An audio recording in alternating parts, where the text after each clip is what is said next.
Baik, Assalamualaikum warahmatullahi taala wabarakatuh. Salam sejahtera, salam hormat pada Anda semua yang sedang bersama dengan saya. Bertemu kembali kita di siaran secara langsung menerusi channel PKR Sabah pada hari ini. Tidak lain tidak bukan dalam dalam rancangan Apa Cerita Ba. Baik, hari ini 9 September 2020.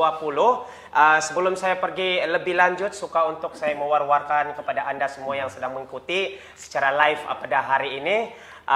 Sedikit saya mau war-warkan tentang apa yang akan berlaku, apa yang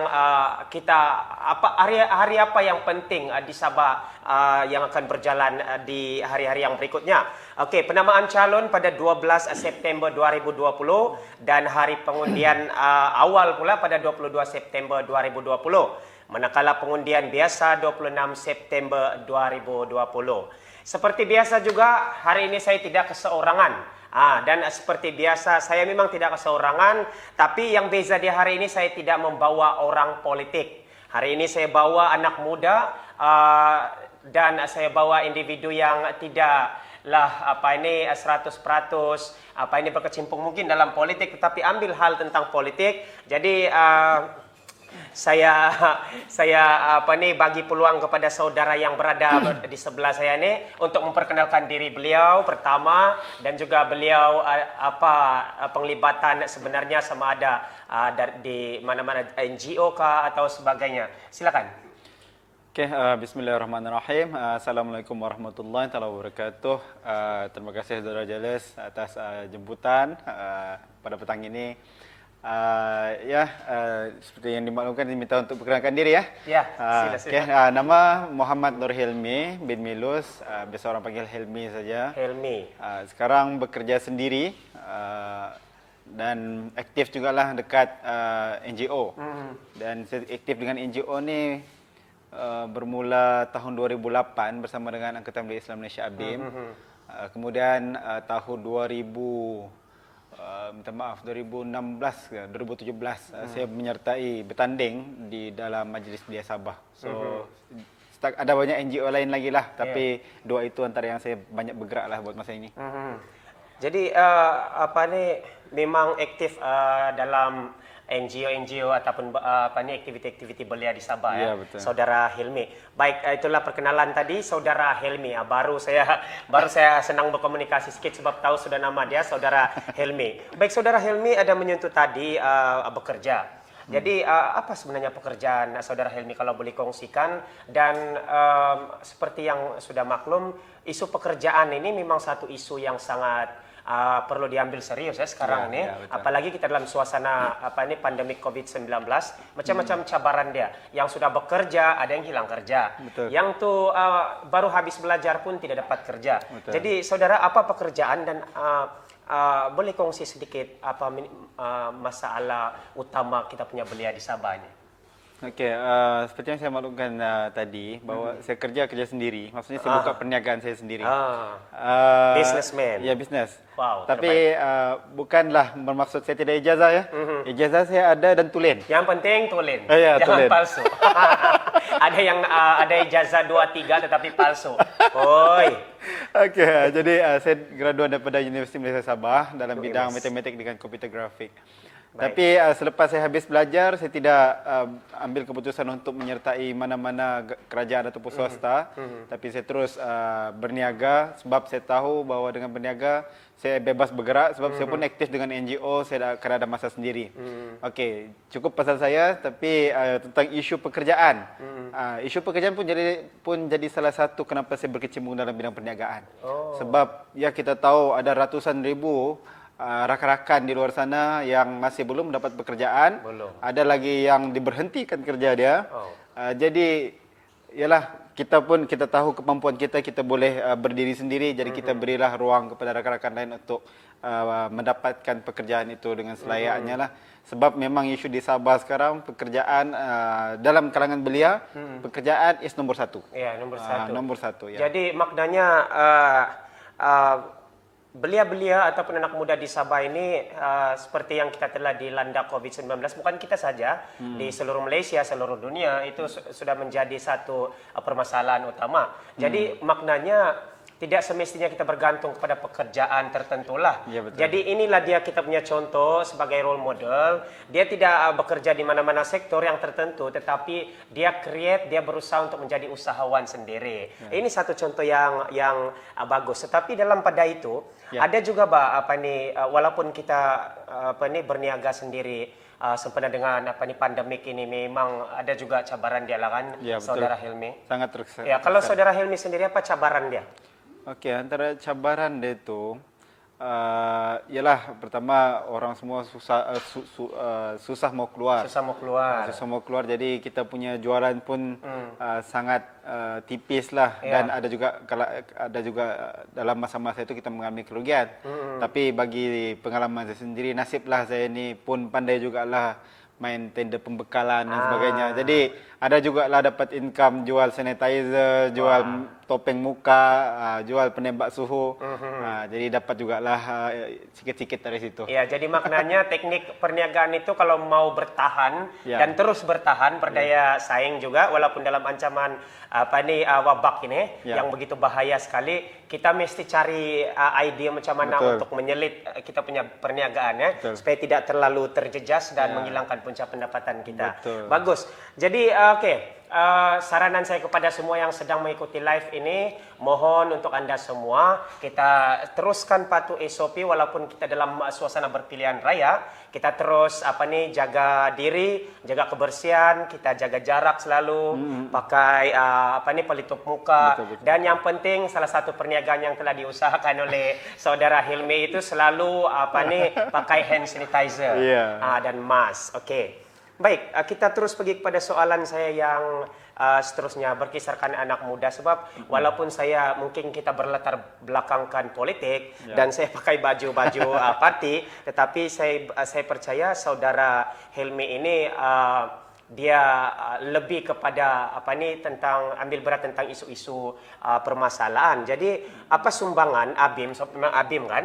Apa sumbangan ABIM khususnya kepada anak muda di Sabah ini? Boleh Saudara Hilmi terangkan serba sedikit?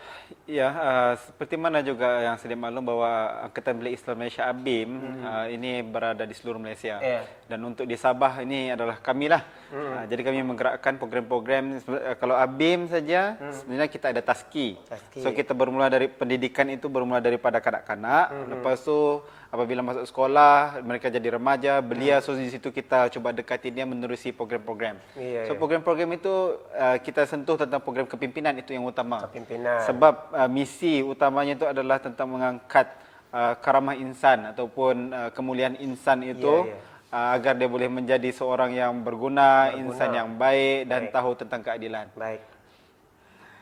Jadi yang lain, lepas tu kita juga bersuara tentang isu-isu rakyat yang ada di Sabah, tentang isu ekonomi. Tapi banyaknya kita sentuh tentang isu ekonomi dan pendidikan lah, dua itu. Sebab kita fikirkan bahawa dua teras itu kalau dapat diselesaikan dulu dalam konteks sebuah masyarakat, yang lain-lain itu kita senang adjust. Tapi kita di Sabah ni dua teras itu pun sampai sekarang kita masih belum settle lagi. Ya. Baik, sebagai penamaan, apa pendapat saudara tentang anak muda ini sekarang di Sabah? Apa masalah yang sedang dihadapi belia-belia di Sabah ini yang paling, kalau kita mendekati belia di mana-mana kan sebagai NGO, apa permasalahan utama diorang ini? Mungkin yang ada pemimpin-pemimpin sekarang di Sabah ataupun di pemimpin di peringkat persekutuan terlepas pandang. Apa masalah utama diorang sebenarnya nih? Sama ada diorang nih betul-betul memang peminta duit ibu bapak saja sebab masalah tidak bekerja, tetapi keperluan diorang banyak. Kalau macam ada satu kawan saya belia, dia main game tetapi tiada duit, bikin top up dia punya apa nih. Jadi apa pendapat saudara? Macam mana menangani masalah yang begitu? Mungkin daripada ABIM sendiri ada pendekatan kepada diorang untuk bergiat aktif sama-sama ataupun sebagainya? Ya, of course. Kalau kita sentiasa berjumpa dengan beliau, sama ada sebelum pilihan raya ataupun sebelum pilihan raya, memang setiap bulan, setiap minggu kita jumpa beliau. Dan biasanya kalau kita bertemu dengan beliau, of course duit. Tadi pun jelas pun sebut pertama duit juga. So kalau duit itu bukan maksud saya beliau itu sentiasa meminta duit, tapi apa yang dimaksudkan itu adalah kekuatan ekonomi. Kekuatan ekonomi. So kekuatan ekonomi, mandiri. Ada juga yang mengeluh sampai bila dia mau mengharap dengan ibu bapa, dia pun mau berdiri sendiri. Apakah daya pekerjaan pun tidak ada, jadi tidak mampu. Jadi kita bahagikan kluster, bukan kluster COVID maksudnya kluster belia dalam sudut ekonomi ni, kesusahan dalam sudut ekonomi. Yang pertama yang tidak ada pekerjaan, ekonomi yang terjejas. Pertama yang ada pendidikan, maksudnya dia habis belajar tapi dapat kerja. Satu lagi yang tidak habis belajar. Maknanya sama SPM pun dia tidak habis lah, ataupun dia gagal di situ, dia terbantut. Jadi untuk yang ada pendidikan, kan, kita minta supaya mereka ini macam mana kita cakap didedahkan lagi ya, itu perkataan dia. Dedahkan lagi dengan pelbagai lagi sektor-sektor yang lain yang mana mereka boleh ceburi, sebab mereka sudah ada ilmu, cuma mereka perlu praktikkan dalam bentuk praktikal. Seperti beberapa rakan-rakan yang lain yang belajar tentang aquaculture, so dia buat tentang perkebunan aquaponik di Kundasang, itu rakan saya. Maksudnya dia mempraktikkan apa yang dia belajar di universiti, dan dia boleh buat satu bisnes di situ. Dan kalau yang tidak habis belajar pula, ini perlu lagi diberi pendedahan dari sudut peluang-peluang kemahiran. Maknanya perlu diberi kemahiran dulu, barulah kita bawa dia orang berniaga ataupun mencuba sektor perniagaan dan sebagainya. Tapi kita tidak boleh memandang rendah juga mereka yang tidak ada pendidikan ini, sebab kalau orang tidak pendidikan, maksudnya mereka berada di kampung. Kalau mereka berada di kampung, mereka ada juga sebahagian yang menganggur, yang main game, sebagian juga ikut bapak dia pergi memukat jadi nelayan, ada juga yang berladang di sana, ada yang juga menanam padi, ada juga menanam sayur. Cuma yang kita fikirkan sampai bila mereka akan sentiasa bercocok tanam, menangkap begitu, sebab kita fikirkan macam saya cakap tadi, kita mengangkat kemuliaan insan. Jadi kita mau fikir dia punya masa depan tu panjang lagi. Jadi kita mau improve ataupun menaikkan lagi dia punya taraf hidup. Jadi saya fikir itu perlu penyelarasan. Bukan kerajaan sebelum ni. Saya kata di sini bukan kerajaan sebelum ni tidak baik. Dia baik walaupun kerajaan barisan nasional, sebab mereka ada dasar-dasar itu. Tapi dasar itu tidak sampai ke bawah, itu masalah dia.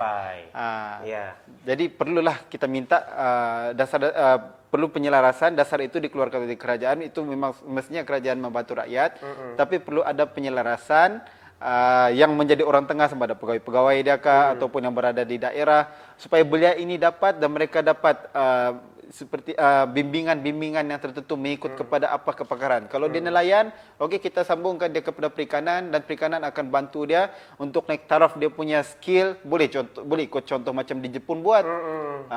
Jadi bagi dia pendedahan dan sebagainya. Jadi apabila ada cadangan tadi yang begitu bernas sekali, adakah seperti apa yang telah dikatakan oleh saudara Hilmi tadi itu sudah dilakukan oleh pihak ABIM sendiri sejak penglibatan saudara Hilmi di dalam ABIM, menghubungkan walaupun siapa kerajaan, pihak ABIM sendiri menghubungkan apa cara-cara penyelesaian seperti yang telah disentuh tadi? Ya, untuk yang bagian ABIM sebenarnya sebab kita pun NGO, maknanya dana kita pun terhad. Untuk kita melaksanakan apa yang saya cakap tadi, itu bukanlah tugas kami. Tapi tugas kami adalah seperti yang saya jelas sebut tadi, adalah menghubungkan, menjadi perantara. Jadi memang itu kita ada buat, tapi sebab saya pegang kepimpinan ABIM ni pun masih baru.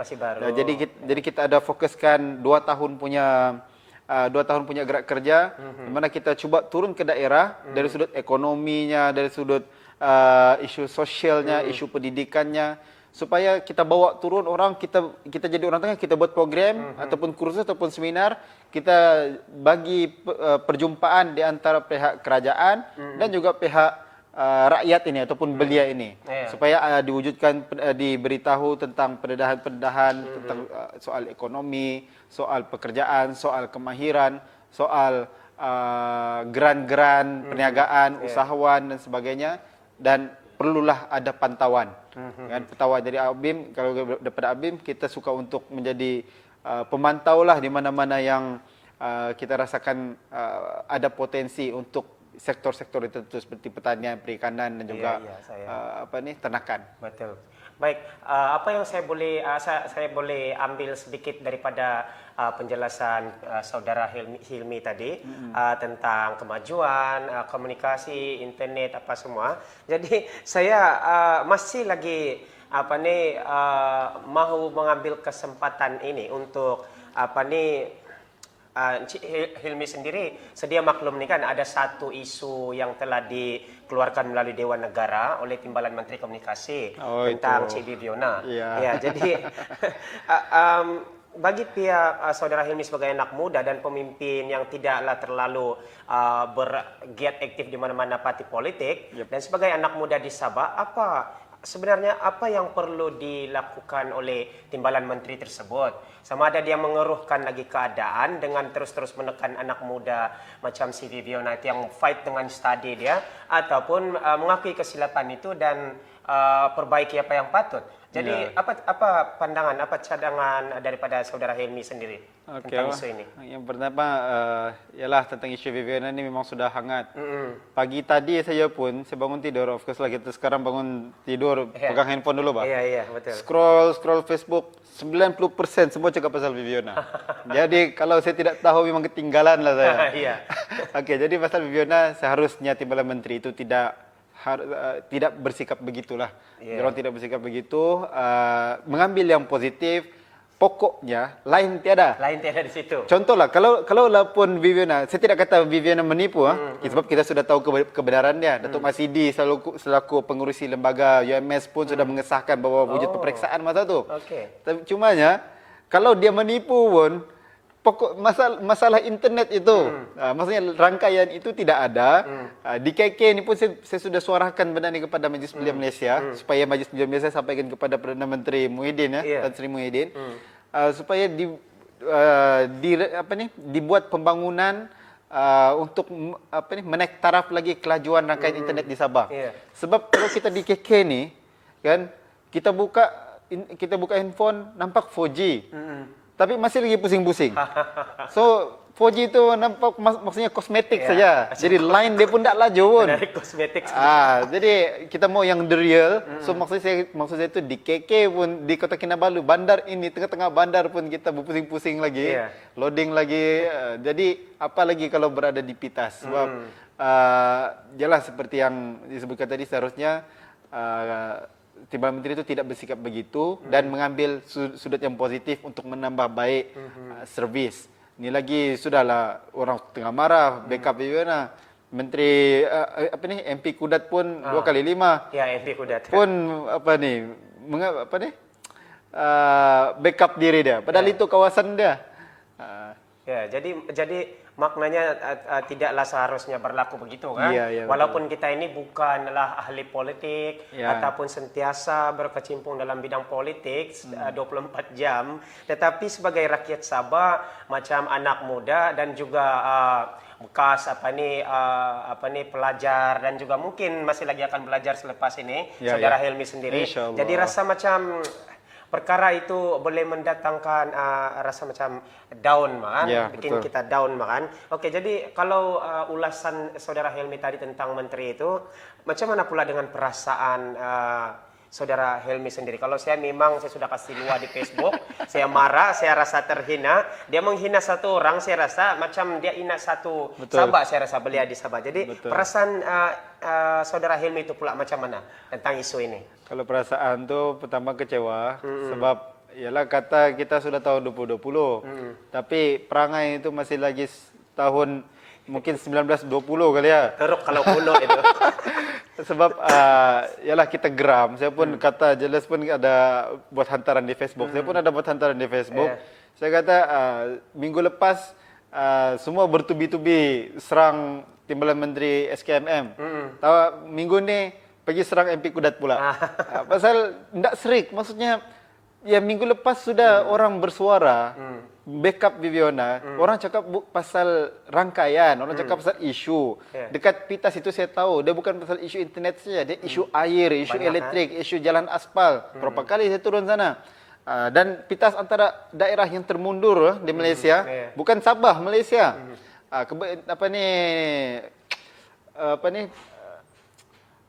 Statistik tentang keberhutangan dalam kalangan masyarakat di situ pun tinggi. Jadi ya sepatutnya tidak berlakulah dan kita ambil mana yang baik. Kami pun NGO, saya tidak berpolitik, tapi seharusnya sebagai seorang manusia kita tahu mana yang baik, mana yang buruk. Saya yang baik itu ambil, yang buruk itu kita perbetulkan.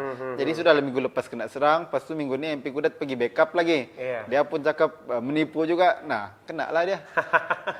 Dan melalui daripada isu ini Saudara Hilmi, kalau kita perasan isu baru pula macam yang timbalan Menteri si Zaidi tu, Ya. macam dia lempar itu sesuatu barang ataupun batu di atas Ya. karena di muka dia sendiri. Macam dia punya ijazah sekarang ini dipertikaikan, bilang ada 2 ijazah dia, bilang palsu.